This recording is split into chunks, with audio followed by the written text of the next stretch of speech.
Today on Going Public, 4 companies representing tech, beauty, education, and fashion have launched reggae offerings and are open for investment from the general public, including you, the viewer. Jeff Hoffman is back, and he isn't pulling any punches preparing the Hammett and Treble brands for the public market. That's a mouthful.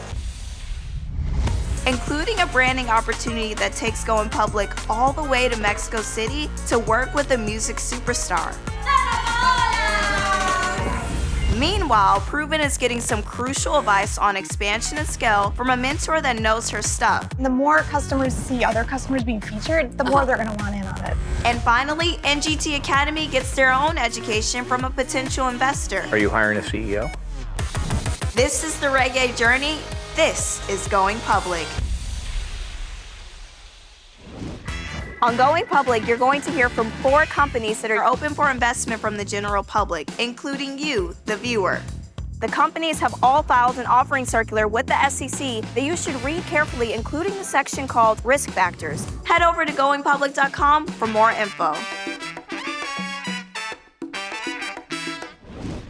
All right, last episode, we saw branding expert and entrepreneur Jeff Hoffman work with Proven on improving their brand message. That's not really the look and feel of your website right now. And with NGT Academy on strengthening their positioning to investors. People need to believe that you're going to keep growing, and growing means that among all the choices, lots of people are going to pick you. My role here on Going Public is to help these companies prepare for all the things you have to get right to really scale business. One of the things that I have been really tough on all of our founders on this show is the message isn't refined enough yet for the customer. Right. You can't drive people to see how good your product is if you can't create that emotional response and call to action. Yep. And so that's a big thing we're working on with all of our companies right now. As we start interacting with Jeff, I think it's really important for you to do what you do best, right? Get him fully vested and invested in the company. I mean, if you think about it, we're music for the masses. We're on the brink of going worldwide. Who better to promote that? He's got connections in every country. Yeah. Third world countries, emerging countries. If he gets excited about our company, the sky's the limit. He's the type of guy that, can help us in every which way, possible and imaginable. Let's just jump in. You know that I've been in the music business. It's a space that I care about. My first question is, why Treble? Treble is the only licensed legal app in the world that allows consumers to engage with their favorite music at no cost to them, but at a cost to the brands and the advertisers. That's a mouthful. I asked Bob and Gary to explain to me what Treble was. We had to do it 3 or 4 times, which is not a good sign. If people don't understand, they just move on. I don't get it, I don't know what it is, it's just another music app. And that was actually my first response. So from the beginning, our conversation was, you got to refine this messaging. What I'm trying to figure out is the mindset of your customer. Tell me about your customer. Who is this person? 1 in 3 Americans right now are struggling. Wait, you sound like you're running for office, dude. Just saying. 1 right. in 3 Americans. I guarantee a song in every household. All right, go on, seriously. So we have 4 million people in Mexico who use our app. How many total people using it? About 4.5. Mexico and where else? Mexico and the United States. Okay. And we did a 15,000 early 2021 survey. 1 in 2 customers before using Treble had no data plan. What they do is they go to the park or they go to a library. That's right. They download a bunch of music, and you cannot play that if you don't have an offline playing service like ours. Our product market fit is solid. Consumers want what we have. Any day of the week, for $5,000 or $10,000, we can add 50,000 users to our service. Everybody talks about customer discovery. Customer discovery is figuring out who your customer is how you find out it's not working professional women, it's stay-at-home moms. But I believe that the key to success is to go a level deeper and a level that I'm going to call customer intimacy. Customer intimacy is you realizing that you can't market to a stay-at-home mom between 6:30 and 8, because you know why? None of the kids ever wake up when their alarm goes off. No one can find their shoes. No one has eaten breakfast and everybody's late for school. Do not talk to me. It's not just knowing who they are, that's customer discovery. It's knowing how they live, that's customer intimacy. The US consumer lives a different life than a consumer in Mexico. So my concern is when they started talking to me about, hey, the people in Mexico love it, let's give it to people in the US. Consumers in Mexico are probably more like consumers in Central and South America than they are consumers in the US. So let's make sure we're focusing on the type of customer that we already know loves this product. I'd really like you guys to think about how much of our money do we spend in the US, because it is nice to get that little badge around our neck that says the US like us, but how much of the time are we spending just building millions of users? Because there's a value of 50 million users, even though only 1 million are in the US, but we have 50 million users. That's right. Marketing is not simply just branding. Marketing is also deciding which countries you want to go to. That's a strategic decision that I think he can help us with. He's made these decisions already, and I think he'll come up with a good worldwide unfolding plan for us. Give me a sense of customers you got so far. What hooked them? Tell me what media dollars you spent, your marketing money. How'd you get them? We hardly spend any money on customer acquisition. You go to the Apple App Store or the Google Play Store, because we are the only free and legal music distribution service, we show up, organically.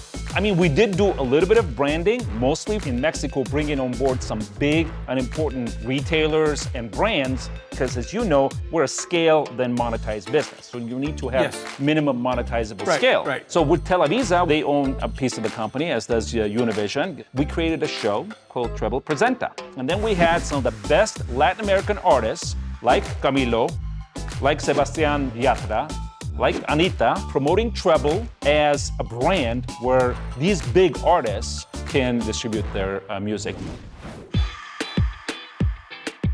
We're here today at Televisa recording the biggest and most important episode of this season of Treble Presenta. What Treble Presenta is a music-themed show where we connect artists and their biggest fans. And today we're here recording the biggest episode of this season with Dana Paola.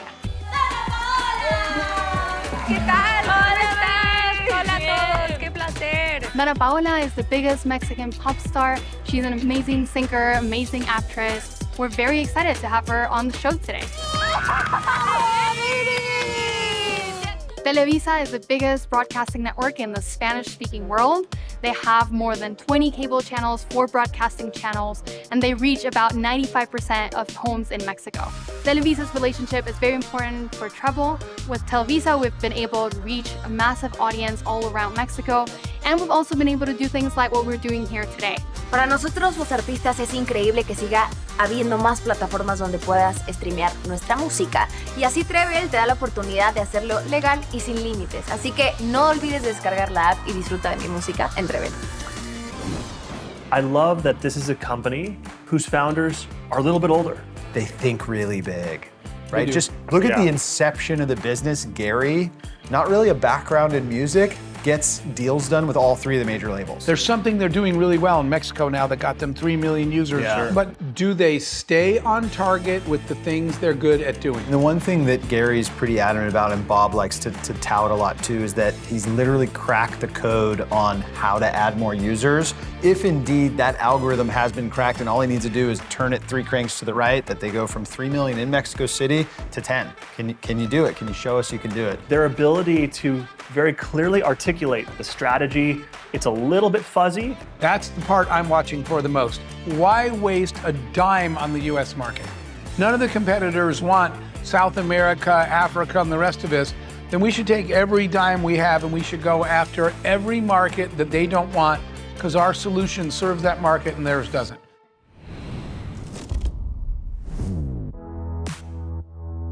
We're downtown in the Hammett penthouse, and today I get to meet Jeff, the man, the myth, the legend. Tony! Jeff! How are you, man? How are you, buddy? Very good to see you. Nice to in the flesh. I am here to find out more about where the business is and what we got to do to scale it. Hey, everybody, this is Jeff. Hi. Jackie, Nikki, Lizzie. Jackie, Nikki, and Lizzie. So then I'm Jeffy. I like your planty that you guys have here. Entrepreneur, huge philanthropist, somebody that's given back to the community because of this success and is still looking for more success ahead. What I really wanted to do was just give him a flavor for Hammett. This here is our core collection. First-time customers, this is what they want. And then repeat customers do a combination of more core, or they'll get into the fashion. Fashion and function. That's how we design. Would it be true that in many of your competitors' lines, you got to pick one of those? You know, it's funny. I don't really think about the competitors. It's like that horror movie where you're running from the bad guy and the person keeps stopping and then and I'm like, just keep running, just keep running. You're looking over your shoulder so often, it slows you down, right? Passion is the secret sauce to everything in life, and the guy just exudes it. Tony's enthusiasm spreads. It's very contagious. People are dying to know, what is he so excited about? I like it when people say, I'll keep an eye on competitors, but I'm fully tuned to my customer. They will tell you what they want. For example, when I see that color, do you have people that just literally watch trends and figure out how that fits into your fashion? Yeah, in the design team, Jeannie leads an entire team. So she has color theorists, 2 data people now that just look at past seasons. That's exactly what I was talking about. Then they also carry it forward.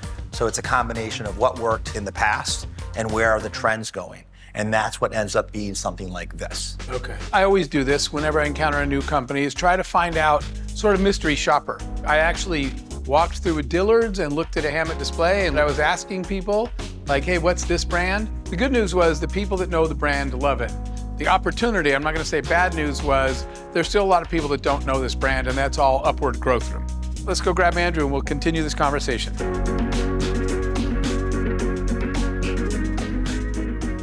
The question we're answering here is scale. From the companies that go to 20, 30 million, then go to 100 million, then go to 250, what are the common elements? That's brand. To build a brand, you have to figure out what question you're the answer to. Some customer is saying, where can I find a handbag that blank? Or where can I find the perfect blend of function and fashion? Some question. In the end, there always tends to be one most important reason they chose the Hammett bag. You've got to find your brand asset. Your brand asset is the one most important reason anybody should do business with you. It's distinguishing, it's memorable, and it's powerful. The more reasons you give me to buy your product, the less I can remember or distinguish you. Now you just sound like everybody else. In Priceline's case, everybody said, wait, what? I can name my own price? It's differentiating and it's easy to remember. Let's talk about Hammett and their branding. There are customers that like the functionality. There's customers that like the design. There's customers that like Tony. So we have work to do to find out what that one most important element of their brand is. You know, when I think back what I normally hear, usually it's the most functional handbag, the most luxurious handbag. And then it's usually followed up by who gave it to him, what the relationship was. So it's always, oh, this was a gift from my mother. Well, she's passed away now. So here's a test for you guys. For you to reach out to 10 or more people that already bought a bag, so it's not market research, they already spent their money, and ask them to tell you, what is the one single most important reason you chose to buy Hammett? One of the things that Hammett has not done well yet is talking to customers after they bought the product to understand what really drove the decision-making process. They got to get a step closer to existing customers. After they focus a lot on closing the sale, they don't focus enough on developing intimacy of that existing customer after they bought it and seeing what drove the decision and how they feel about the product versus what they thought they were going to feel when they bought it. That does not mean we are not going to tell you all the other great things about it. But I think that's the difference between the brand and the marketing. Brand's job is to get people to say, wait, what? There's a bag that actually knows the way I live and still looks good? Right. Then we can tell them all the other reasons to buy it. The brand has to lead with the thing that people are most resonating with. The materials of the handbag, you know, your leather, your zippers and all that, that's part of the handbag. But I think what's inside the handbag is not the phone and the eyewear and all the things that you put in your wallet. What's inside the handbag is how someone feels about it, just like what's inside yourself. What are the opportunities for improvement? What areas do you guys feel like you need help in? We've been really efficient with the capital we've had. You know, we've done 90 million off 3.5 million. We're raising capital because we're constrained. Our ability to scale, we could go faster with the capital. Okay.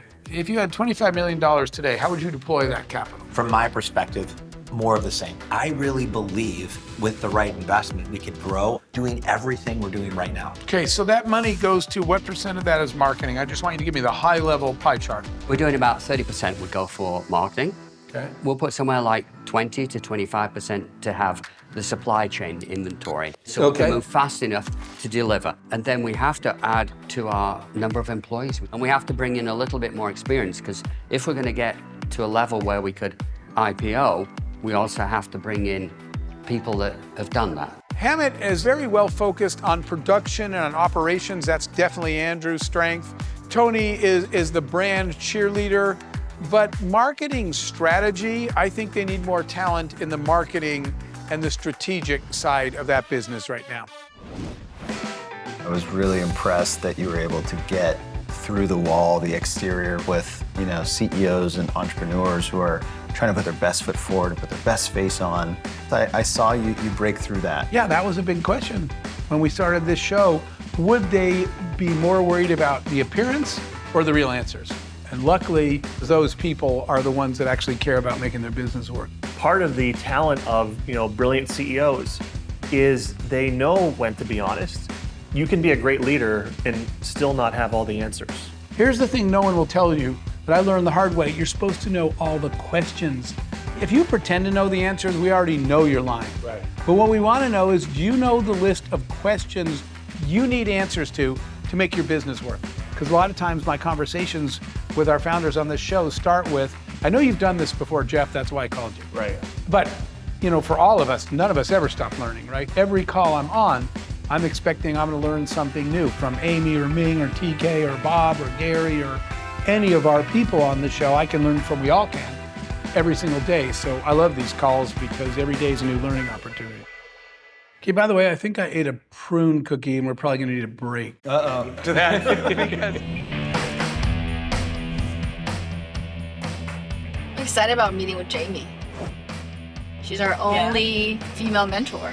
And she started to mentor so many different startups after her success, especially female, women-founded startups. I think there will be a lot of specific things that we can learn from her that we probably can apply immediately. My name is Jaime Schmidt. I'm the founder of Schmidt's Naturals, which I started in my kitchen. I had sunscreens and soaps and shampoos and deodorants, and then grew to $25 million in revenue and an acquisition by Unilever. Today, I run an investment fund called Color Capital, which invests in consumer packaged goods companies. I'm also author of the book Supermaker, Crafting Business on Your Own Terms. I think my superpower as a mentor is obsessing over the customer. I think a lot of founders get so tied up in the operations of the business that they forget the whole reason they're doing it is for the consumer. So I like to get people to think about ways to always keep the customer at the forefront of everything they do. Ming, Amy, we share so much in common with our stories. We were all pregnant when we started our companies. We started them at home, and then we ended up scaling them beyond our wildest dreams. Proven creates skincare that fits you based on data and technology. When I found out we'd be working together, I was so excited to try your product. So I went and ordered it immediately, and I had a lot of fun with the skincare quiz. But I think one area that could be worked on is showing more faces of your customers. Literally applying it at night and smiling into the mirror. Absolutely, that's definitely something we would like to focus on. You see somebody tagging your brand on social media, share it. And the more customers see other customers being featured, the more they're gonna want in on it too. Oh, great, Yeah, I love that. What has been Proven's PR strategy? It sounds like we need one. Last year, we're a 5-people shop. Okay. And then Ming is our PR strategy. Okay. I think a great place to start would be to send samples to editors. Say, hey, attention beauty editor, please try my products. And even when there's a roundup, right, you might be included in a list of the 10 best skincare products of 2021. We've not thought about PR across these categories. That's really helpful. Proven should continue to focus on their D2C strategy and really incorporate the customer into their messaging and into their content. But I think there's more work to be done in the marketing piece. Clearly what makes Proven special is that it's personalized. That's right. But what if we were to think about taking your top sellers, the products that most people end up using, and transferring those over to wholesale? Would you guys feel comfortable with that? Do you feel like that still captures the essence of who Proven is as a brand?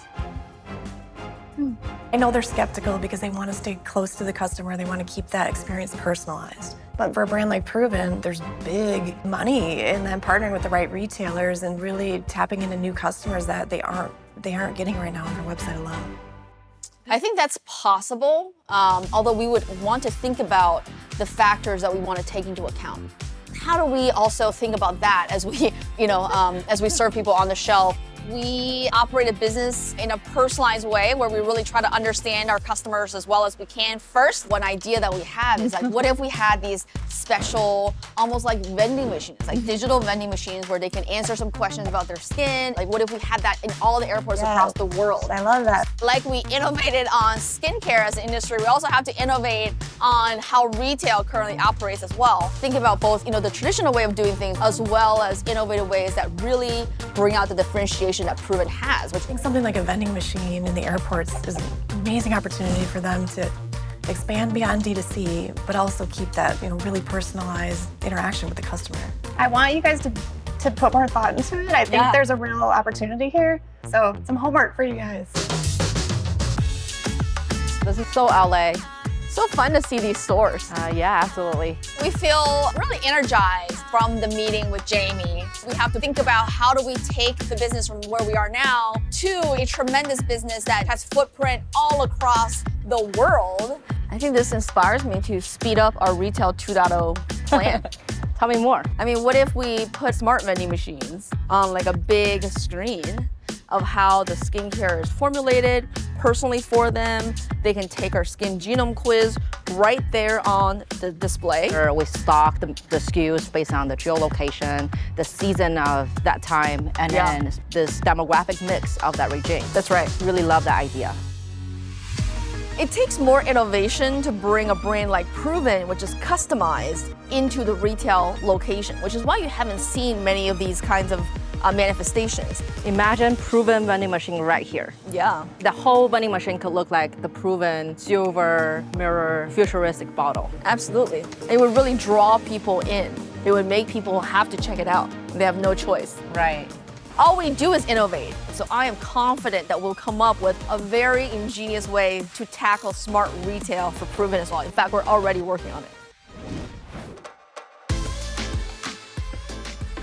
What is next gen? I don't even know what it is. No one ever tells me when I'm investing. I just want to go cold at it. So Next Gen T is next generation training for IT, and we focus on cybersecurity and network engineering. Tell me how you grew up. Where'd you grow up? I grew up in Avita Springs, Louisiana. Crawfish? What do you say? We were just talking about crawfish. We're probably gonna actually have a crawfish boil. What about you? Where'd you grow up? I grew up in Seoul, Korea, born and raised, first generation Korean American. Married, single, what's the story? Got a girlfriend. Yep. You got a girlfriend? We both have girlfriends. Cool. Yeah. You guys get along really well? You ever fight?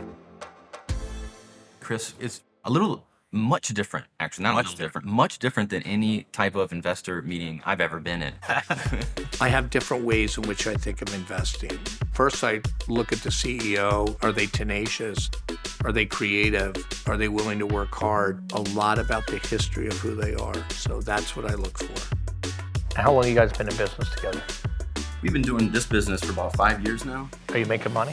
Yeah. Yes, we have revenue. What are the revenues right now? It's kind of tricky because our income sharing agreements are spread out for 4 years. Explain it to your income sharing with who? Our business model as a school, the value prop is zero tuition down.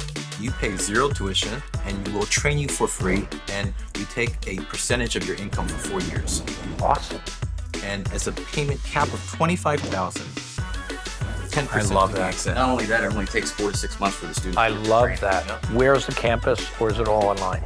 We started online originally. However, we're launching our in-person training, which we're super excited about, in downtown Phoenix. It takes a lot of capital, build the university, build this. So how much money have you raised so far? We've raised 18.1 million so far. What's your next round? How much are you trying to raise? We're looking to raise 42 million. Are you hiring a CEO? That will be Terry there. I'm the CEO. I've seen with all the different brands, it's very rare that the entrepreneurs, the brains, the geniuses can actually scale a company. If I looked at myself and looked at my failures, there was a company I started called Eagle's Eye, and there was two mistakes I made. One is I should have brought someone in above me and my brother that was really good, but I can do it. And the second thing is I should have sold it sooner, because I spent 20 years building a company. And so when I look at companies like you, I really believe strongly that you should always look to replace yourself, because think about this. You're in the ed tech world. You're building something that's extraordinary. How do you take this company from $2 200 million, which is an enormous number, by the way. How do you get it to 2 billion or 3 billion?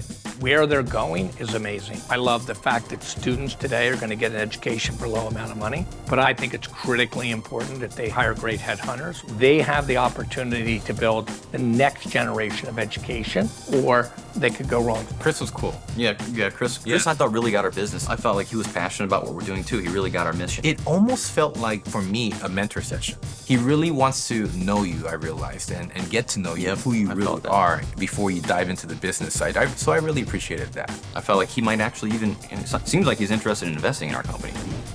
What an episode. Between mentors Jeff and Jamie and an investor pitch to Chris Birch, there was a lot to take in. One thing I want to highlight that came up earlier is the topic of use of proceeds from the Reg A. In the offering circular, each company has to explain their plans to deploy the capital they raise through their Reg A. You'll see line items for things like marketing, advertising, executive hires, or research and development, so you have an idea of where your investment is going. To learn more about the companies or read the offering circulars, head over to goingpublic.com. Next time on Going Public, we're continuing the mentor process for these Reg A companies with entrepreneur and social media marketing expert, Josh Snow. Building a community of ambassadors is one of the most profitable growth models that can be applied to any business. While Bob and I talk further on the personal side of the Treble mission and the Reg A offering. I'm driven now to succeed, to give that little boy the best life that he can have. And TK is taking what he learned from the Miami penthouse pitch to the Hamptons, where he will be trying to close an investment opportunity with Chris Birch. You should put in 1 million. I'll see you next time on Going Public. Going Public is for entertainment purposes, and at no time do the companies, sponsors, nor any participants provide investment advice, endorsement, analysis, or recommendations with respect to securities. On Going Public, you're going to hear from 4 companies that are giving you an opportunity to invest through an exemption from registration with the SEC called Regulation A. These offerings have not gone through a registration process with the SEC and do not have the investor protection that it provides. And it should be noted that just because the show is called Going Public, there is no guarantee that any company will in fact go public or ever list on an exchange like NASDAQ, for example. Bottom line, you need to know the risk going in. And Going Public makes no assurances or guarantees that any potential investor commitment or strategies discussed will result in company's success. Another thing you need to know is that Going Public is operated by Crush Capital, and Crush Capital is being compensated by the companies featured on the show. And some of our mentors have interest in the companies as well. These relationships mean that there could be a conflict of interest between the investors, Crush Capital, the companies featured, and the mentors on the show. We detail all these potential conflicts on the Going Public website at goingpublic.com.